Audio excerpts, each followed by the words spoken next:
Did you ask another question, Pat? No? Yes. One of the things that we've heard is line of sight. So that if the theory is if you can't see the AED, don't even try to go and get it because it'll take you too long. The timing, what they use as an expression is 3 minutes, drop the shock. You have 3 minutes. If a person is lying unconscious, you have 3 minutes to get an AED and to put the paddles onto the chest, start the AED before brain damage starts occurring. Within 5 minutes, you're getting massive brain damage. If in fact it's sudden cardiac arrest, I said after 10 minutes, you can call the coroner. So how would the neighbor-to-neighbor program be able because to why? Hopefully, as soon as the call comes into 911, when they get the notification, they'll come over. One will begin immediately providing CPR. That buys you a lot more minutes for somebody to come and get that AED to you. Strap. Now, the AED is not going to shock you if it's a heart attack. The AED will only shock you if it's irregular rhythm that it picks up, and then it will shock you. So it won't. If it doesn't shock, doesn't mean it's not working. Just means that it won't be. The person won't be helped by getting a shock, by getting electrical shock. So, and again, that's part of learning about the AEDs. How many here have taken either a CPR class or, see, there you go. And there's my group right here. There's the beginning of a group here for people who are volunteers. Now, if I were to do this group, I also would say that there are people who have taken CCC classes who have learned how to use CPR, but are physically unable to do CPR correctly because of their age, because of either their emotional state or whatever. That's why you do need some assistance. Even in emergency rooms today, and maybe you can confirm this, you have an emergency room technician, a nurse, who's doing CPR the right way. They get tapped on the shoulder. I don't know if you've ever seen this. After 2 minutes, and the other person starts taking over from there. That's after 2 minutes. And these are professionals. What about an 80-year-old woman? I don't know. I don't know. We need to work together and to help the community become aware that this is not a problem. This is an opportunity to save lives, to help more people, to help them become functioning people. Jim, it's Faye. When you came to me with this, and you told me that the reason why we weren't doing it was because of liability, I didn't understand it. Because I don't know if you're all aware, but we've been sued many, many, many times because people fell on sidewalks. Yes, yes. Did we get rid of all of our sidewalks? No. Of course not. Of course not. So, to me, again, I think that, if we were really concerned about liability on behalf of our residents, their liability, not so much the HOAs, because we have a great deal of insurance. But even if we wanted to protect our volunteers, that's simply an umbrella liability policy, and I don't see any reason why we could not. Like I said, any HOA, this HOA, yes, liability is a legitimate discussion topic and should be very important. It shouldn't be the only topic, and that's exactly what I experienced. It was out of all the conversations I had, again, not conversations, so yelling sessions, 90% of it was we got to reduce liability. Maybe 10% is, why aren't they being used? That should be the other way around, I think. I frankly think. Again, so the priorities were very, very different, I think, perverted. And, again, like I said, that's the way we were treated. I never felt once really respected for my views, for my research, and what I had done. I don't know the law. I'm not a lawyer, Frey, incidentally, but I can read law. And when I say you're protected, I want to ask Bush Ross, why is it that we are exempt from the Florida statutes? Well, I have had a great deal of, way more than I should have at my age, experience with lawsuits, been sued many times, which happens when you're in business, and have had a great deal of experience with insurance. So that's why I say, for instance, I built a home once, and I was concerned because I had businesses and I had a lot of money to lose if somebody got hurt. So I bought an umbrella liability policy, and I said, I want it to protect anybody that comes on the property to make a delivery. Anybody that comes on the property falls on the sidewalk because there's tools laying around. Thank God I did, because Yeah.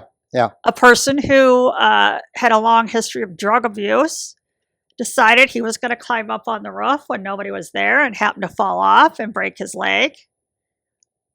And he sued me. As I said, we live in a litigious society, which is being, like I said, you can't Right. watch TV for more than 15 minutes. So without I was someone else luckily, committing I was covered by that liability policy, and Yeah. I didn't pay a dime. So for that I lawsuit. appreciate you've been a very attentive group here. I've almost talked nonstop for about an hour, and I think we can draw at least this part 1 maybe, to a close with the question that was asked, and I want to try to answer it again. What can we do?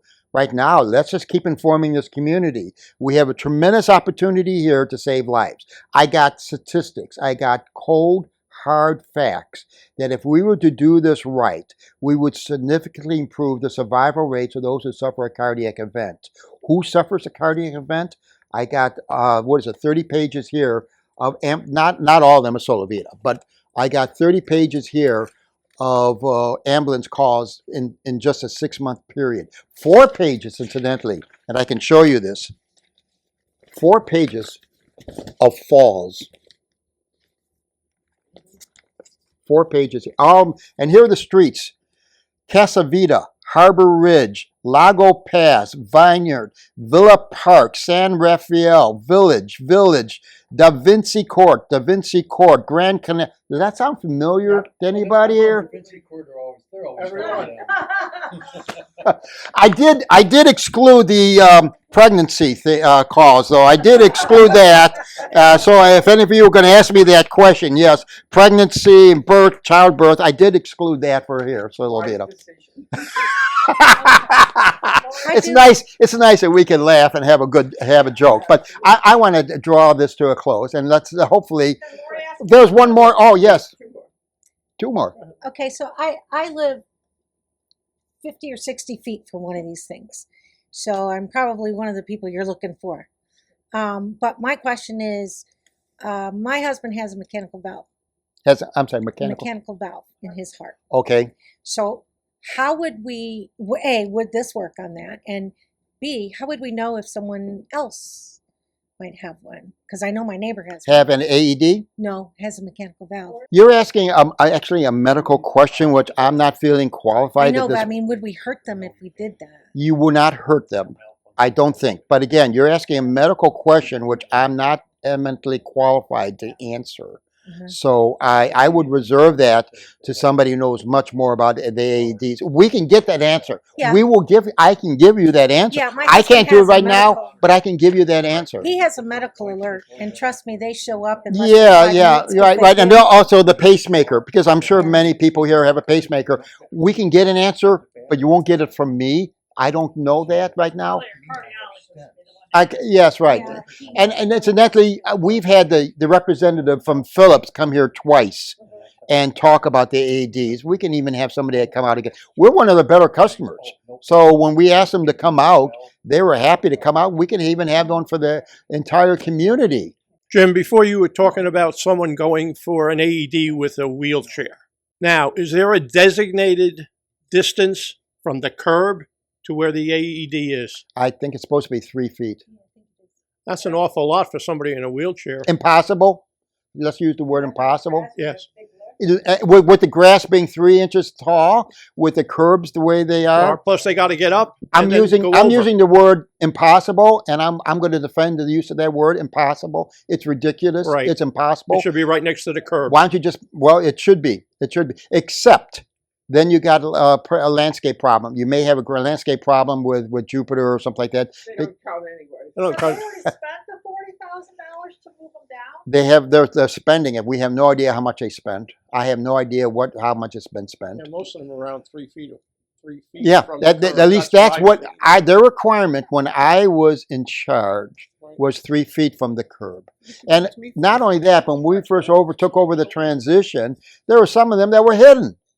They were over the vegetation, the bushes were just hid them. We had to cut them down and move them. Some of them we had to move because it didn't make any sense. In the beginning, they initially did that with them because they wanted them in landscaping areas, because I went around with the gentleman who was handling it Yeah, 10 years right, ago, right, and right. he moved them into where the landscaping was. Yes, and also high traffic areas and things like that. But like for example, entrances and all that. I never purchased an AED, but when a neighborhood did, either through fundraising or through Showtime Entertainment, I helped come up with the location, looking at the map. Anybody can download right now a map from the Solivita HOA website, which shows that and shows them all. And again, I learned very quickly, though, it's not how many we have here. And I don't want to fall into that verbiage trap. It's not how many we have here. We could double the number overnight, and we're still going to be talking about this and doing a video. Why aren't they being used? It's not how many we have. It's what? How many we can get. That's right. How many lights are still on that are working on it? All of them. All of them? As far as I know. Thank God I'm not responsible, but as far as they've done a good job. Let's give credit where credit is due. Look they're out there in 95-degree temperatures sometimes checking the AEDs. But the other question, which has not been asked, is some people are told if the alarm goes off, why can't the neighbors come and hear it? The problem is, in the 18 months that I opened up, and before I was able to shut off the alarm, and no, I'm not going to tell you how to do it. One person came out and says, "What's the alarm going for?" Now, what I'm also reading on Nextdoor is while we're being instructed, if my spouse collapses, to open up the garage door and start off the alarm. The problem is we're right now in the summer, so everybody's door is shut, the windows are closed, and you got the air conditioner on. It'll take 10 minutes before somebody says, "What the F is going on here with that noise?" That's 10 minutes too late. That's 10 minutes too late. Is that better than nothing? Maybe. I don't know. One of the things I'm concerned about is maybe the ADs might be giving a false sense of security. Oh, I agree. Yeah. Oh yeah, we're covered. Look at all. And I even know some real estate agents who have pointed out when they're showing homes, look at all the AEDs we have here. And that almost presents to me a false sense of security. Yeah, there's a lot of AEDs here. We need to ours get is way too further, far though. from us. Ours is there's like 10 houses between us and the AED. Well, again, what's most important is somebody to get that AED for you, Diane. That's most important to me right now. That would be a criteria. You're not going to leave, I'm sorry, I forgot your name. Dave. You're not going to leave Dave for 3 minutes. You're not going to leave him. No, you're not going to do it. And there's no way, and again, I'm not trying to insult you. You're not going to do it in 3 minutes. You're not going to do it in 3 minutes. No, you're not. Like I said, I would not be surprised if the next thing they do is put Braille on every one of the AEDs. Come on. We can do better. I've said that to Faye a couple of times. We can do better. I want to thank you all for coming today. This is not the end. This is the beginning. This is like I said, and I don't want to talk about this as a problem. We have a great opportunity here. We have some technology that would help us save lives. Do we have the motivation? Do we have the commitment? I believe we do. And I'm going to try to do